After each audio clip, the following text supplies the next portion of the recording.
a few items, which I neglected to do our last session. Just a reminder that throughout the presentation, we will keep everyone's mics and videos off just to protect confidentiality since we are recording this series. However, the chat feature is still open, so please, if any questions come up during the presentation, please feel free to enter them in and we'll try to save time at the end for getting to those. Also, another note is that right now you can access all of our webinars on our website, the St. Jerome Counseling webpage. However, they will only be available for another few weeks. So please, if you wanted to go back and review anything, please feel free to share this resource with anyone who you think could benefit or is interested. But again, they will only be available for a couple more weeks.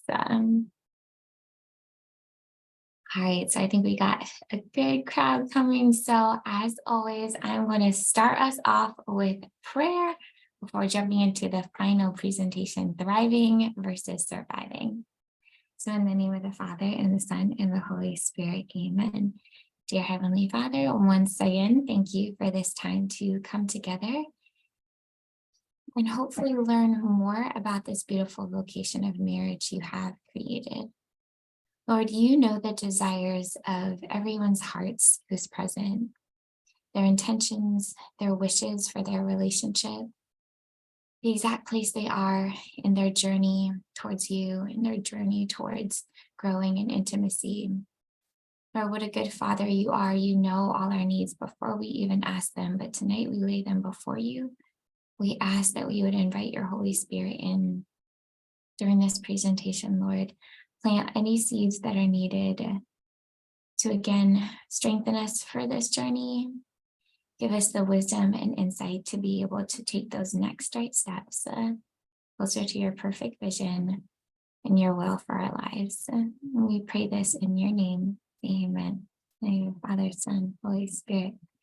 Amen. All right.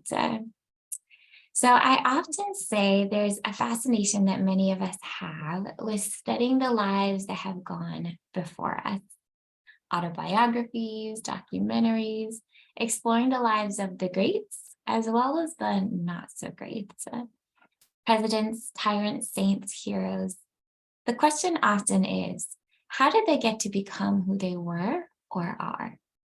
In other words, what made them great or not so great?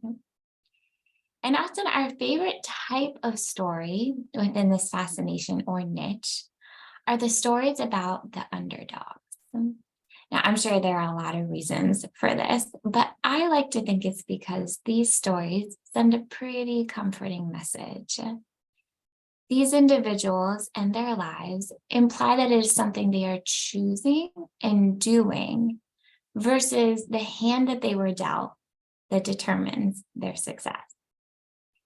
And this is good news for all of us, because how many times do we take a look at what we have or what we've been given and worry about it being enough?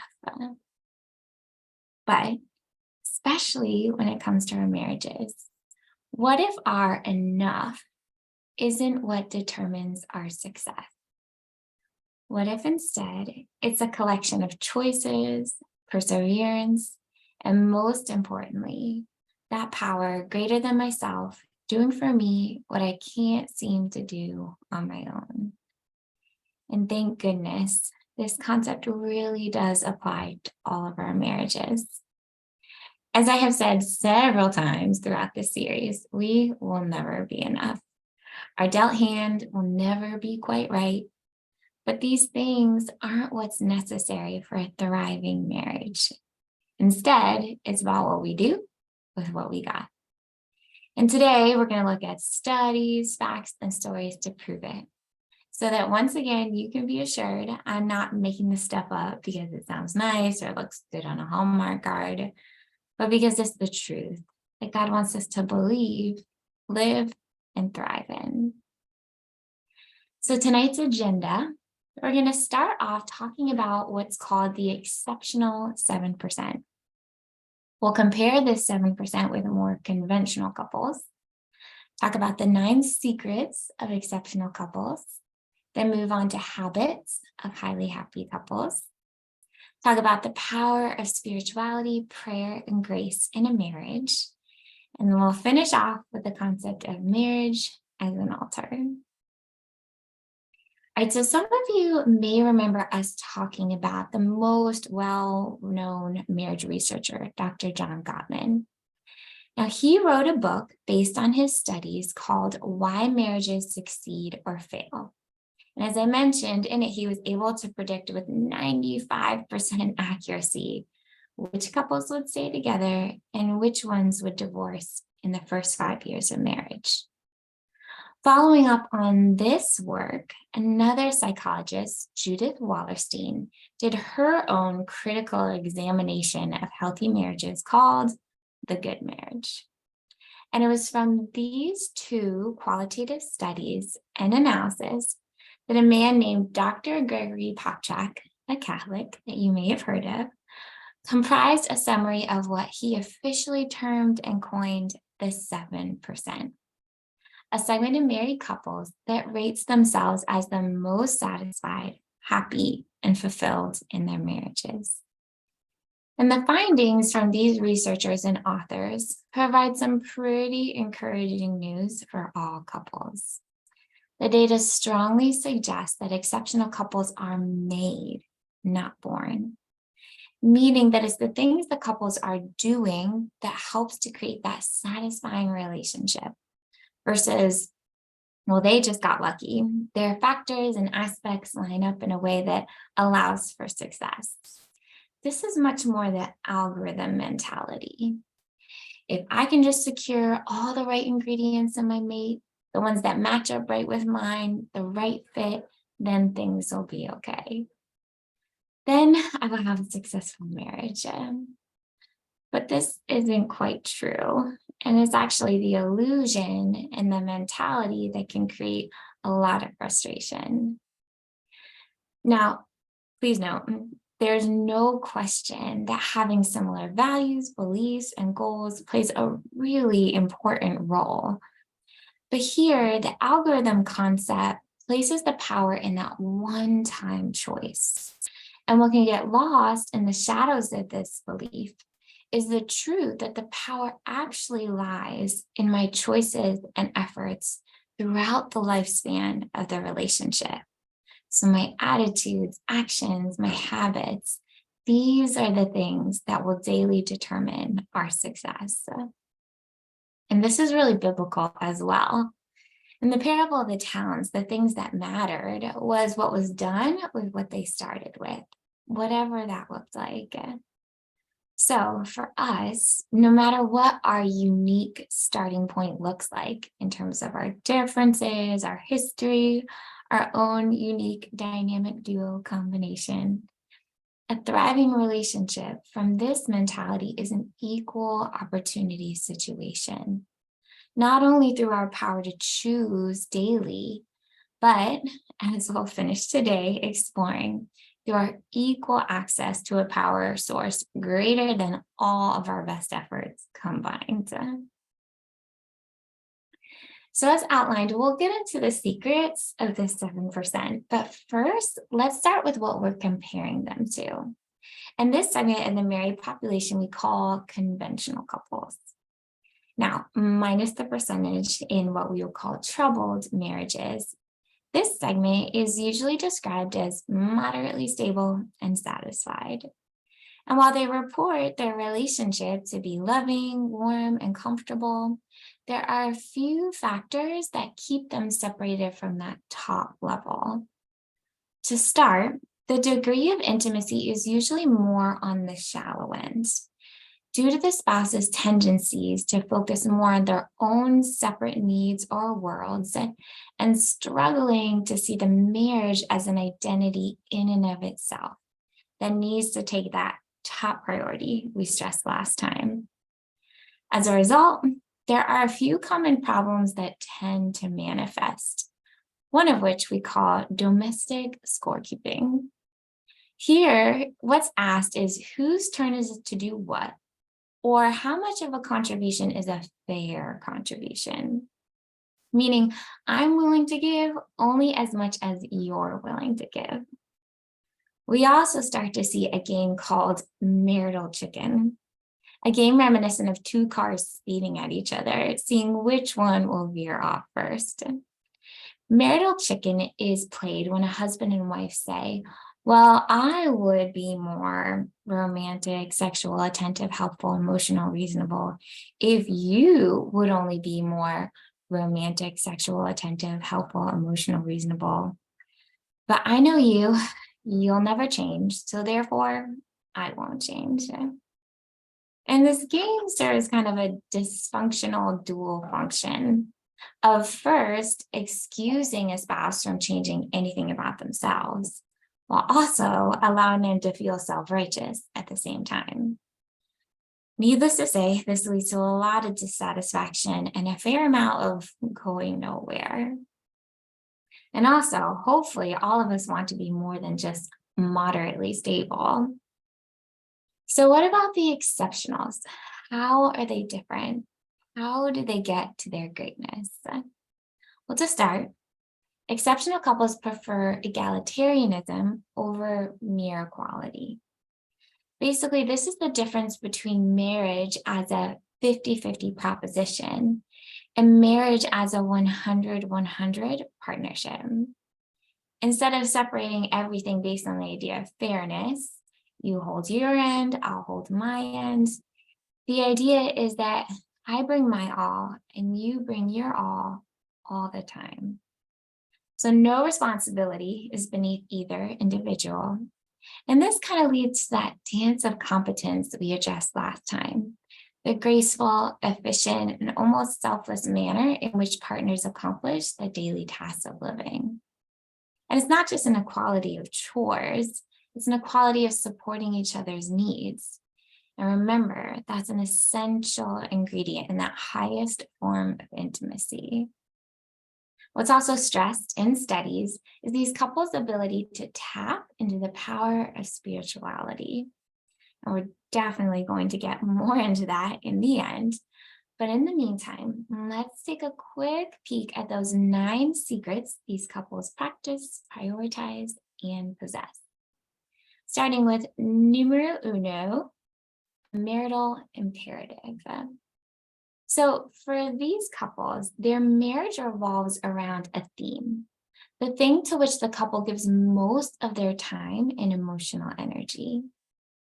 Conventional couples tend to build their lives and marriages around things such as securing their basic needs, maintaining companionship and security, finding each other's place in the world, or investing heavily in career and social roles.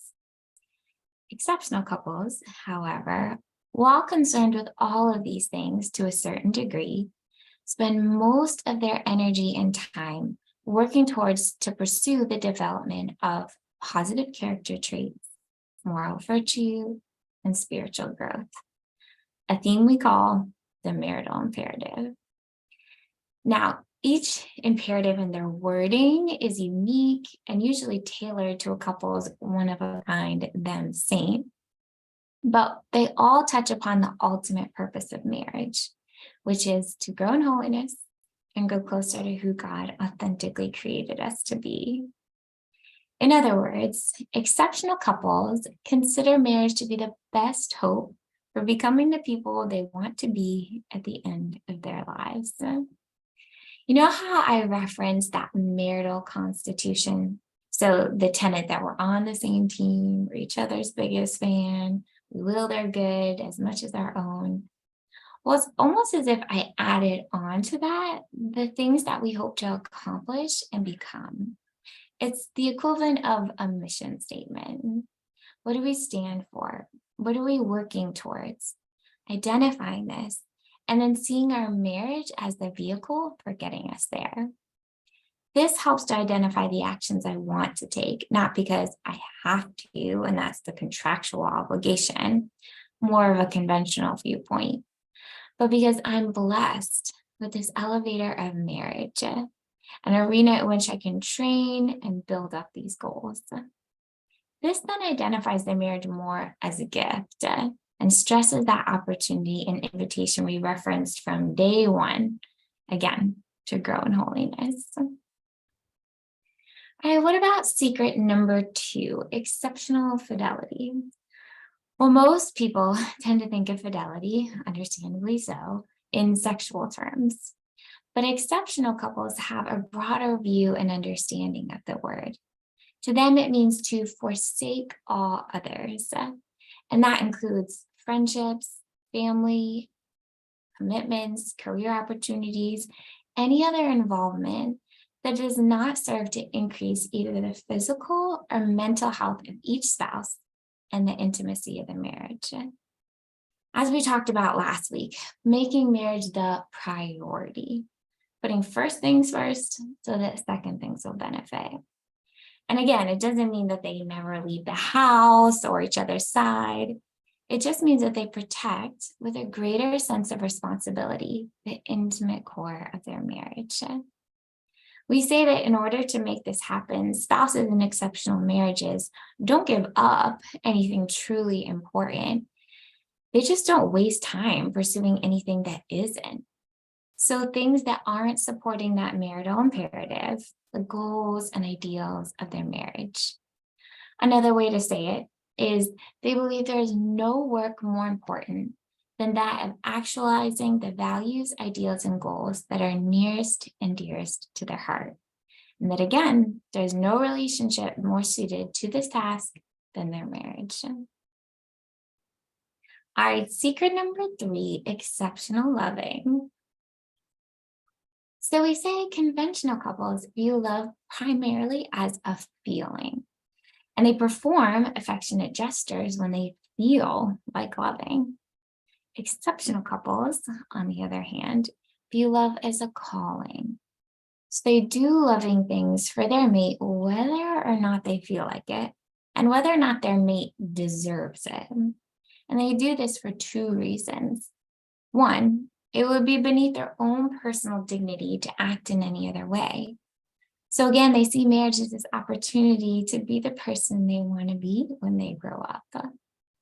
Also, 2, they know it's their personal commitment to being actively loving, whether or not they feel like it, that so often helps them to feel in love.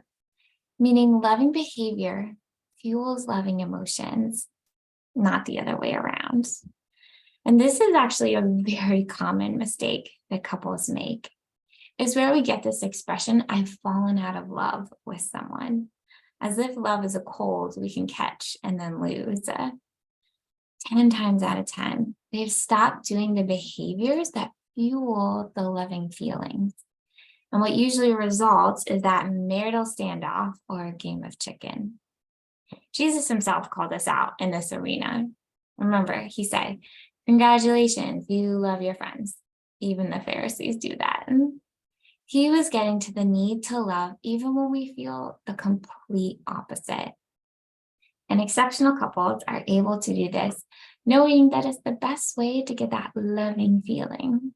So they've cracked the code on how to keep the love juice flowing in all circumstances. Now, secret number 4 is all about exceptional service. Now, exceptional couples value daily mutual service more than fairness, or again, those sharply defined roles or responsibilities. Neither one views marriage as this opportunity to have someone else take care of them. And instead, they actively look for opportunities to serve and nurture their mate. And as a result, responsibilities are passed back and forth easily. The joke is, who dests the table? Well, for exceptional couples, it's whoever bumps into it first. Conventional couples tend to view service as a means to an end, meaning when I do nice things, I get affection and appreciation in return. And when I don't get appreciation or affection in return, I stop doing said nice things. But exceptional couples view service as an end in and of itself, meaning when I do nice things, I'm exercising and fulfilling values in which I most closely identify. Service is its own reward. Now, it doesn't mean that they don't like appreciation. It just means that applause is not their primary motivator. They recognize that emotional scorekeeping or maneuvering to see who takes better care of who is a fruitless exercise and ultimately just a waste of time. All right, number 5, exceptional rapport. I know and understand who my spouse is, and they know me. We talked about this on our very first day. Why do we work so hard to learn and understand each other, to know and be known? Because a close and harmonious relationship is one that has those 2 whole entire surface circle magnets. And that was really the goal of the differences talk and the communication talk.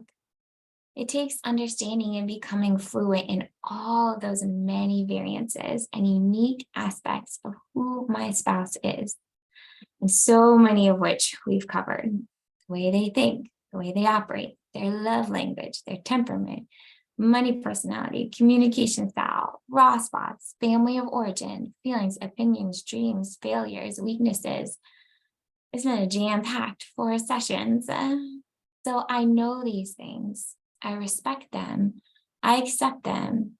And then we work together so that they work for our greater good, our team. A way to sum it up is, I've learned your language and you've learned mine so well that now we have our own dialect. All right, secret number 6 is exceptional negotiation. Now, arguments between less satisfied husbands and wives tend to look like competitions to see whose turn it is to have their needs met or who will win. So fairness is determined by having an equal score in the game of giving in or getting your way. But in exceptional couples, all needs are respected and met, even when a partner's need is not completely understood. And this is actually very, very key. That your need will be met is never called into question. The only topic of debate is, what is the most efficient, respectful means by which your need can be met? And again, we're talking about some of those legitimate needs that have to do with a person's overall well-being. Simply put, the rule of thumb is never negotiate the what. Always negotiate the how and when it comes to those sincere, legitimate needs for one's well-being. And this creates a very strong sense of assurance and safety. I can count on my partner to work towards my greater good no matter what, even if they don't completely understand, which again, we can guarantee is going to happen thanks to that long list of differences. All right, secret number 7, exceptional gratitude. Now with exceptional couples, every service, no matter how common or simple, is viewed as an active expression of love to be noted and appreciated. Now, again, level of mutual service tends to be high, thanks to secret number 4. So there are no real expectations about the tasks that one spouse has to do in order to keep their end of the bargain. Again, all of these things have to be done, but they didn't have to do it. And this view is essential if true gratitude is to flourish. Anything less, and gratitude gives way to expectation, meaning, why should I thank you? It's your job to do that. Or scorekeeping. I did all this for you, so of course you would do that. Also, remember we said how loving actions fuel loving feelings. Well, thankful words fuel feelings of appreciation. The more I notice, take note of, and then verbalize the good things my spouse is doing, no matter how small, the more positive and grateful I feel towards them in general. The number 1 secret to happier people when it comes to studies is repeatedly gratitude. And our marriages are no different. All right, secret number 8 is probably one of my favorites, exceptional joy. This could also be called the exceptional ability to play together. And this requires working to share in the interests that we already have, as well as looking for new interests to share together. It involves feeling comfortable with being silly together and having our own safe humor. So exceptional couples know which areas of their partner's life are acceptable teasing material and which things are off limits. They also just make time to be together and work at being present. This is compared to more conventional couples who used to play but now often think, well, who has time for that? Which is definitely the temptation. And also conventional couples who are forced to develop separate interests and friendships because their spouses frequently decline invitations to certain activities with, no, that's not my thing, or feel free, but I think I'll pass. So remember how we talked about the emotional needs of recreational companionship and intimate conversation, as well as quality time? Well, exceptional couples are really hitting all of these things on a regular basis in ways that are fun and playful, and as a result, foster joy. What also allows is, again, really prioritizing these things, but also just getting creative, trying and doing new and different things, adventures, things on your bucket list, and even things that are outside of one's norm or comfort zone. So stretching yourself. Okay, last but not least, secret number 9 is exceptional sexuality. And this involves developing a truly spiritual, life-giving sexuality, as discussed in great detail during our last webinar. Exceptional couples work to become those infallible lovers who, remember, realize that great sexual intercourse is a result of social intercourse, service, rapport, and loving affection shared all day long. All right, so this leads us to our first little break. Now, all of you should have received, if you were registered, I sent out via email a little handout that has our list of breakout questions, which is basically going through the 9 secrets and asking a little follow-up or a way to elaborate or kind of go a little deeper into that particular area. So we're going to take, again, just a quick 5 minutes, and then we'll keep plowing through. But feel free to, during this time, other than go to the bathroom, get something to drink, so maybe look over this with your spouse, and now you have the copy, so you can also save it and go deeper during your coffee date or another time as well. Again, feel free to keep sending those questions via the chat if you have them. Otherwise, we will be back in 5 minutes. All right, guys, enjoy.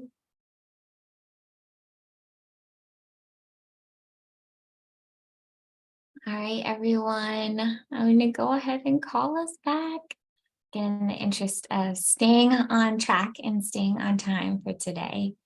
And like I said, hopefully now you have this handout so you can feel free to go back and reference it and spend more time on it if that would be helpful. But for now, all right, so now we have covered the 9 not so secret secrets anymore.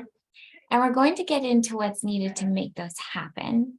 But first, there are a few additional other little habits that I think are important to highlight. And these are coming from another resource, a book called Highly Happy Marriages by Shanti Feldman. Similar to Dr. Popchak, she really analyzed what happily married couples are doing and found some surprising routine actions that seem to make a big difference. The first one we're going to look at is called assuming the positive. So here is where, in a moment of hurt or disappointment, I choose to believe the best of my spouse instead of assuming the worst. It's almost a combination of holding that label of innocent for my spouse and choosing to believe in our Constitution. It's also a muscle every bit as difficult to develop as starting with a positive. In this practice, I am forcing myself gently to recall and focus on the things I love about my spouse and review the almost 100% of the time truth that my spouse did not wake up this morning with an evil, malicious plan to inconvenience me or harm me in this moment. Very rarely is anyone that diabolical. Are they imperfect? Yes. Fallible? Yes. Make mistakes or poor choices? Guaranteed. But I try to connect with the idea that there's a very high chance that their intent was positive and that they still love me and care about me, even if they hurt me in this moment.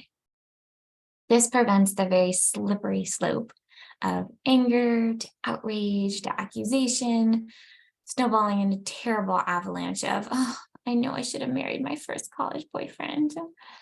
And really, selfishly, this gives your brain a break. As I've said before, I sometimes think that if we could see how much time or brain power is wasted on reenacting the Judge Judy-like trial and sentencing of my partner in my own mind, it would be sad. Human and understandable, but probably not what's best for us or the relationship. So instead is choosing to redirect your thoughts to your spouse's probable positive intent, the things that you do love about them.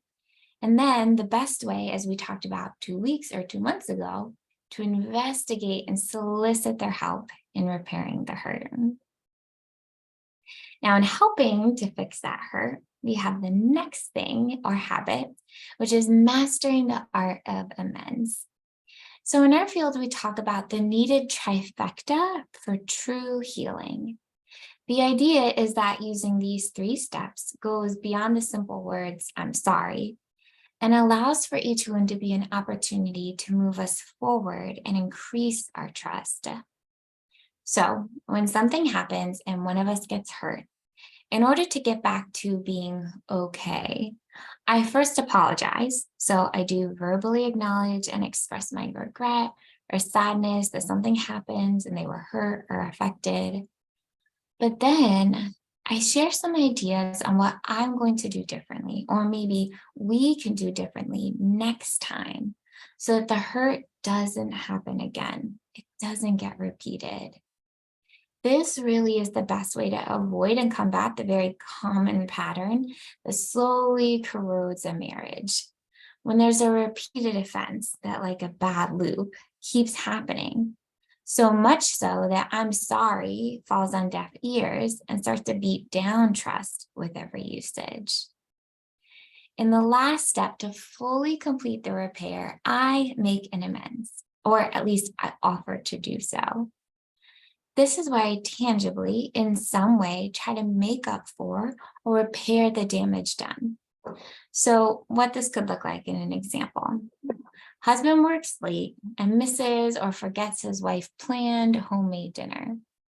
Utilizing the trifecta in this situation might look like, hey, sweetie, I am so sorry I missed the dinner tonight. I am going to set an alarm on my phone and in my computer next time so that I don't forget or miss these things. And to make it up, I would love to take you out for dinner or make dinner tomorrow night. We can imagine how different this would feel on the receiving end compared to I'm sorry. Now, sometimes it takes being creative with amends, and sometimes there isn't an obvious one. But the idea is very similar, actually, to our idea of penance and confession. And similar to this concept, the important things to keep in mind are, as much as possible, have it match or correspond with the seriousness of the hurt that occurred. So, you drinking the last of the OJ does not warrant 40 days of fasting. Also, it can consist of all sorts of things. An extra act of service, a special sign of love, voluntary self-denial, little sacrifice, or even just a sincere internal prayer.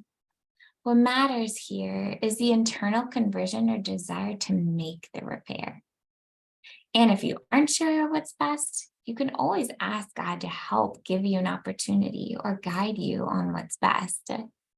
And when in doubt, that sincere prayer for your spouse and for your own continued growth and improvement is a beautiful thing. What's also so necessary for this trifecta to work is our ability to forgive our spouse. I encourage everyone here to think of forgiving your spouse as the biggest boost of thriving you could possibly give your marriage. Especially because if you want your spouse to keep apologizing and admitting when they're wrong, be humble yourself and accept their apology and amends with an open, kind heart. Engaging in behaviors such as stonewalling, punishing, passive aggressiveness, these things will only create a relationship where it isn't safe to make mistakes. And remember, it's okay if you're struggling to forgive. It's probably just an indication that you and God may have some things to sort through or work through, which, as we said, could involve more prayer time, confession, and maybe even for the big ones, counseling. If the ability to forgive equals freedom and true thriving, then hopefully we all believe that we deserve that in our marriage. All right, moving on to the habit of focusing on myself.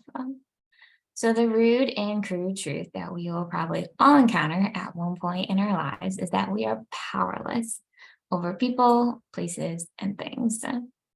We talked about in the marital game of chicken how the longer I think the solution to a better marriage has to do with my partner changing or becoming who I want them to be, perhaps someone more like me, the longer I'm going to be very, very miserable in my relationship.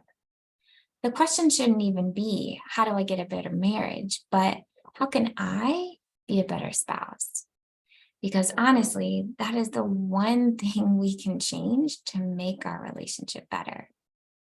Lectures, strategically placed self-help books, whining, nagging, complaining, explaining, manipulating. I promise you, this only exacerbates and irritates whatever it is that you think is the issue. It makes you crazy and makes them crazy. It's a whole lot of crazy making. But how exciting that the solution can be you. It's like those old algebra equations where A plus B equals C. In this example, you are A, your spouse is B, and C is the totality of your relationship. If you change, your value changes positively. The total outcome and value of the relationship will change for the positive as well. The laws of mathematics dictate it so. So instead of our marriage will be better when you get your act together, it's I'll improve my marriage when I improve me. So let it begin with me. We have to first practice the things we want to see in our beloved. As we said at the beginning, love, kindness, service, patience, these things are caught, not taught. I attract and influence my mate, not through these massive campaign and promotion efforts, but through my own simple choices and actions. And hopefully this is also done from a proper motivation and frame of mind as well. In other words, if I try to turn my partner into a love Rebecca like she wants to be loved machine, well, that's the height of narcissism. Hopefully, the idea is to influence my spouse so that they can become all that God has created them to be, which is, again, purpose of our marriage and ultimately our whole lives. All right, another habit that has to do with what I focus on is the idea of avoiding comparison. Now, this one seems to be one of the most classic human nature fallibilities out there. The grass just always seems so green on the other side. And to be honest, we're living in a time where there's constantly the ability and temptation to get lost in billboards and megaphones convincing me just how green everyone else's life is. And included in that can be other people's marriages and other people's spouses. But sadly, compare always equals despair. Because again, I'm turning my mind away from what I do have to what I don't have. And I lose more of that brain power and time down the drain, counting and mourning my losses. I honestly think the only thing that helps in this arena is convicting with the truth. And as a counselor, I'm in a unique position to vouch for this truth. Everyone has their challenges. Everyone has their struggles and crosses. No life, no marriage is perfect. So even if that husband doesn't do X, or that wife seems to do Y, or their marriage doesn't struggle with blank, that doesn't mean they're exempt from their own hurdles or personal suffering. You can't judge someone's insides by their outsides. And even the ones that you think have it all together, the perfect life, I promise you, this just isn't true. And really, it's the great lie of our times. Also, if I hold my marriage up to some perfect, non existent illusion, it's painful to me and my spouse. It's sending the message to my spouse that you're not measuring up, you're not enough. That's the opposite of that acceptance and appreciation we're aiming for. What's more, even if so and so has something in their marriage that I don't have, we say the definition of envy is when something inside me dies at your good fortune. Doesn't sound very becoming. A real spiritual game changer is when I decide that other people's joy can be my joy as well. Meaning more for you doesn't mean less for me. Lots of joy to go around. And instead of lamenting at yours, I can celebrate it and cultivate my own. So to summarize, no two marriages are the same. So comparison is out of the question. Also, we have to remember that God doesn't measure things the way that we do. His ways are so far above our ways. So that means my scale for weighing and comparing things is broken to begin with. As my friend likes to say, comparison is a bad and dangerous ride, one we will never be tall enough for. So don't get on, get a hot dog instead. And while we're avoiding comparison, it's also a good habit to check our expectations, because expectations are resentments waiting to happen. Now, every spouse has them, whether we're aware of them or not. And they can be shaped by all sorts of things: our family of origin, our own hopes and desires, as well as our wants and needs. But the danger is entering into marriage thinking, well, now I found the person who's going to provide all these things I've hoped and longed for. Of course, again, another rude awakening occurs as our spouse does not have everything on the list. But there can almost be a fearful and panicked reaction that follows. Why aren't these things happening? Did I marry the right person? Some therapists call it the buyer's remorse following the honeymoon. It's another slippery slope of disappointment, resentment, which hurts you and the other, then a negative belief about my not measuring up spouse. This is dangerous too, because whatever I believe about my spouse, I will start to see evidence of in everything they do. And once again, if I'm honing in on the negative, I'm missing the positive. So the idea is to let go of your expectations and instead turn them into hopes. Hopes less specifically about the actions or qualities of your spouse and more about the very beautiful relationship you can build no matter what. Because as we said, you have the power to help make that happen by changing you. Oops. Oh, I'm very good at changing slides. So you can help make that happen regardless of what your spouse is or isn't doing. And again, hopefully that is something that redirects our focus and gives a lot of motivation. All right, now the slide I was so eager to get to before. Because in case we haven't stressed about it enough, let's go ahead and talk about positivity one last time.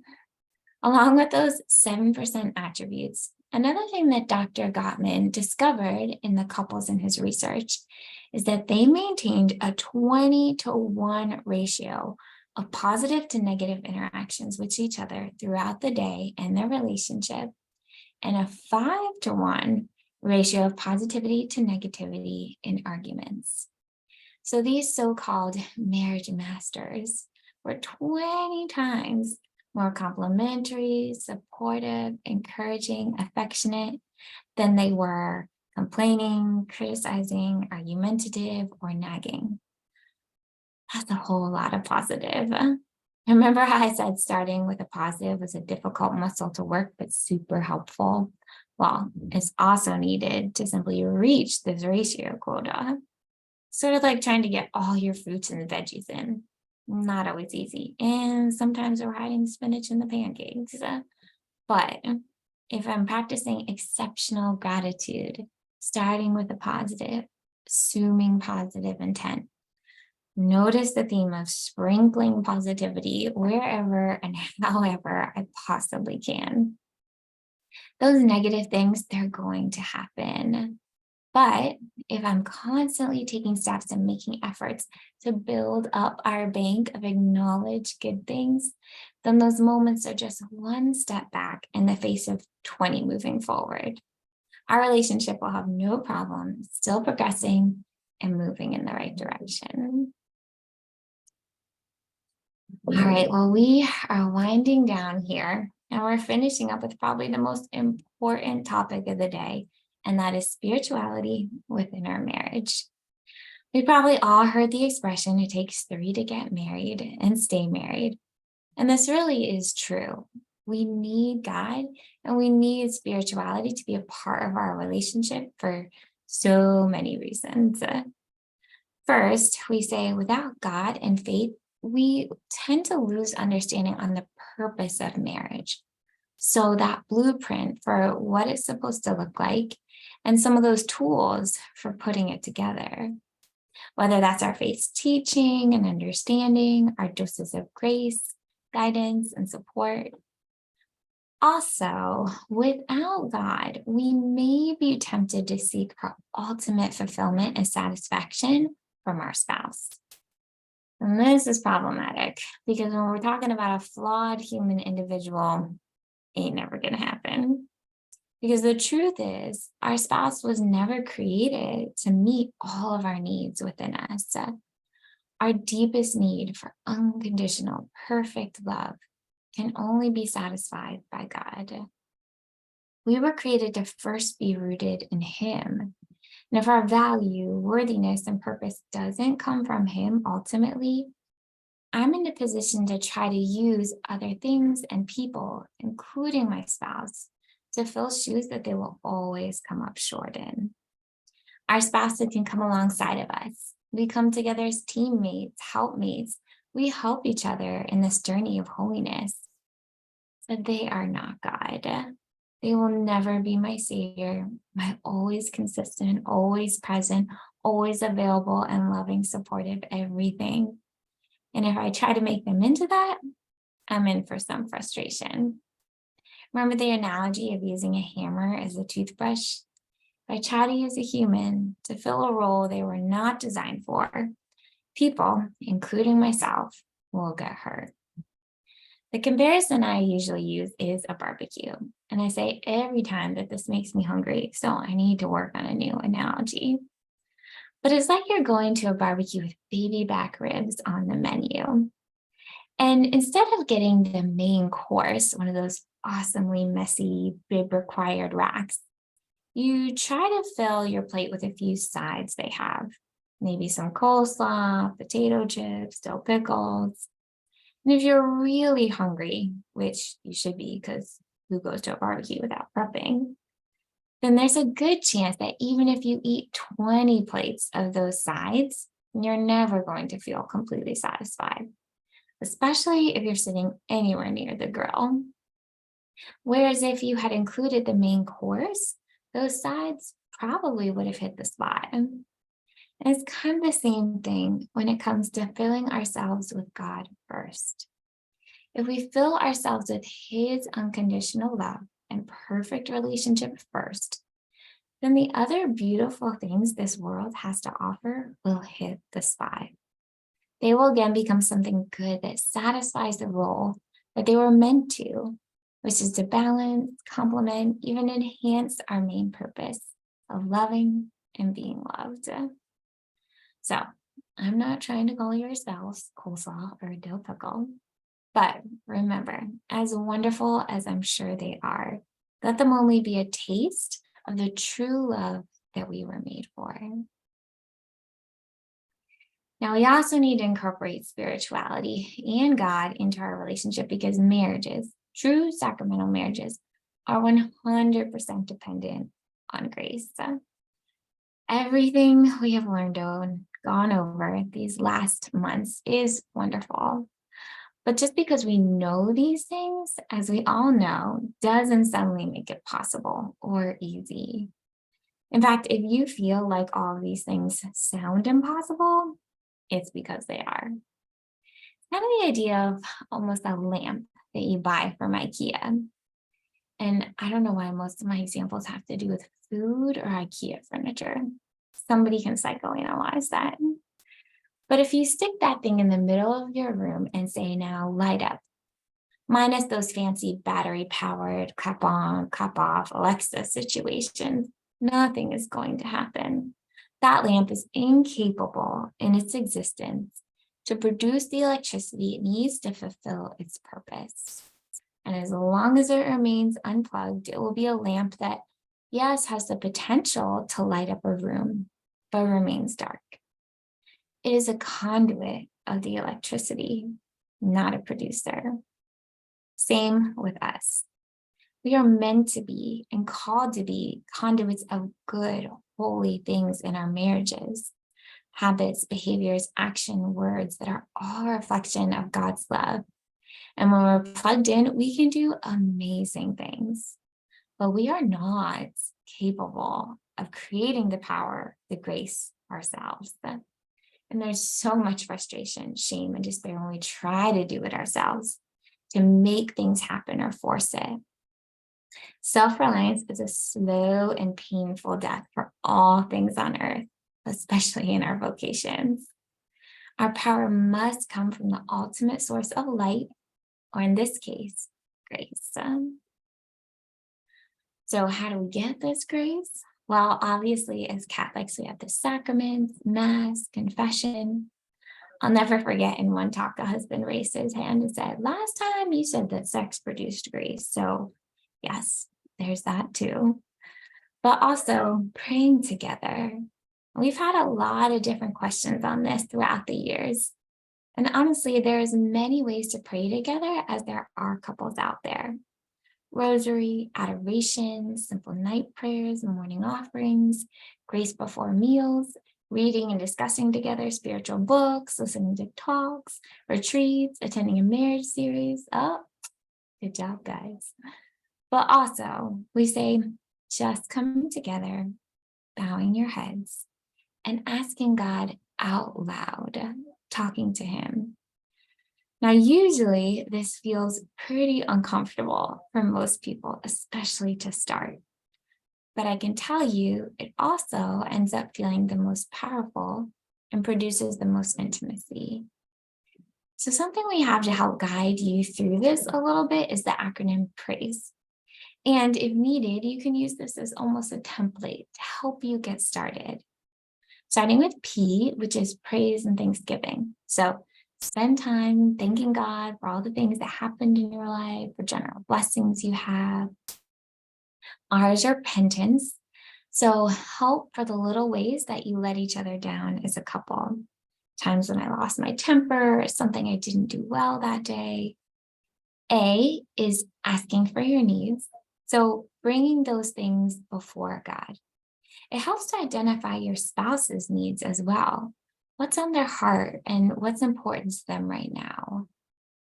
I is interceding for others. So remembering to keep other people's intentions in your prayers. So praying for your family, for your kids. S is seeking God's will, asking for help and responding to God's will for your lives. praying through what that looks like and seeking his guidance. It's a great way to continue seeking help with decisions you have going on, or maybe issues that the two of you are trying to navigate.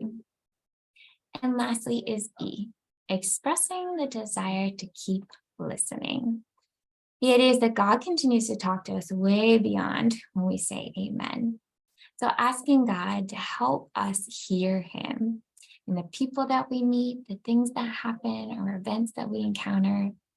Help me to hear what you're really saying so that I can bring that back to my spouse the next time we're gathered in prayer. Now, this is just one way to guide yourself through that honest, sincere conversation with God. There are a lot of other creative things you could do or ways you could alter it to suit your needs. But again, no matter what you do, just remember that similar to so many things we've talked about, even if it feels unnatural and weird at first, so it is standing on our own two legs at one point in time. Some point in our lives, the crawl was totally our jam until our little 1-year-old or 2-year-old brain realized that maybe there was another approach to moving through life that had the potential to take us further. And prayer is the same way. So however you do it, talk to God. He is your electricity, and he is definitely our grace dealer. All right, and the last thing I want to cover for this evening is about how marriage is actually about death. And I know this is where you're thinking, wow, this girl is really good at bringing things home and ending on a positive note, but give me a chance. We say that in a lot of ways, modern love fails. And one of the reasons it fails is because it doesn't want to go where love always truly, authentically has to take us. And this is based on the model that God has given us. Because love, his love, always, ultimately wants to take us to the altar. And we say we've forgotten what an altar is. It's a place of sacrifice. And many of us have forgotten what sacrifice is. Sacrifice is an act where something dies on behalf of something else. Something gives its entire life on behalf of something greater. That's what happens at an altar.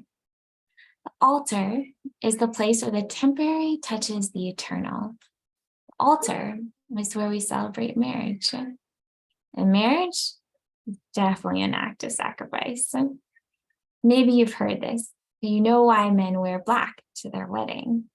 Because as I said, it's about death.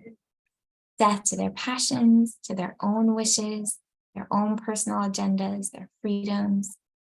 They, like their soon-to-be wife, are choosing to lay down their lives for something greater. And as we said at the beginning, this won't be a one-time choice. It will be a daily, minute-by-minute, personal choice to sacrifice their life out of love. The gift is actually the sacrifice that makes us thrive. So ironically, the best way to move beyond simply surviving in your marriage is to die to self. And in order to do this, stay close to the one who showed us by example. Jesus really did give us the ultimate gift, the chance at new life, even when everything seems lost. So no matter where you are in your relationship, in your marriage, I hope you walk away with the assurance that God doesn't want any of us to just get by. He wants us to thrive, so much so that he died for it. So I promise you, there's not many things I can guarantee, but plug into him and your marriage will be one of the greats. I don't know if you'll have a documentary or an autobiography on your marriage, but I know it will be something worth celebrating and remembering. And I'm pretty sure that counts as a happy note. So on that happy note, before I double check if we have any questions that came through, as always, I'm going to show you some of the resources that we used for this evening. So I talked about the book by Shanti Feldman, Highly Happy Marriages. This is actually a really great short read. She did really extensive qualitative studies. And again, that's where she came out with some of those habits of highly happy couples that we covered. I keep referencing John Gottman and his book, Marriages Succeed, Why Marriages Succeed or Fail. Also, The Exceptional 7% by Dr. Gregory Popcak. And the last one is Praying for and with Your Spouse. This is a great book if you do want to go a little deeper into ways that you can, again, try to incorporate that daily prayer with your spouse. It's also where we got the acronym PRAISE from. All right, and I think, I'm glad I have this slide. So since this is our last installment in the marriage series, please be on standby. We will probably in the next week or so send out just a little survey to get some feedback on what was helpful, if there's anything we could do differently. Again, this is our first attempt at doing an online webinar series. So we would love to hear more about the things that will truly serve and benefit all of you amazing families and couples out there, which is always our mission. All right, so I'm just going to check and see if there are any questions. Okay, no questions. Again, no expiration on questions, so please feel free to email me at any time. As I said, in the next week, this talk should be up on our webpage, but please take a look and access them in the next couple of weeks before they disappear, and let us know again if there's anything else you need or any other questions you have. But to close, I will say it has been such an honor going through this series with you. It's one of my favorite parts of my job. I always is edifying for me, and I always learn and remember things I have to remember. So I'm going to go ahead and close this once more in prayer and then wish you all a wonderful evening. In the name of the Father, and the Son, and the Holy Spirit, amen. Dear Heavenly Father, thank you for the way that you are already answering all the prayers we have prayed this entire series.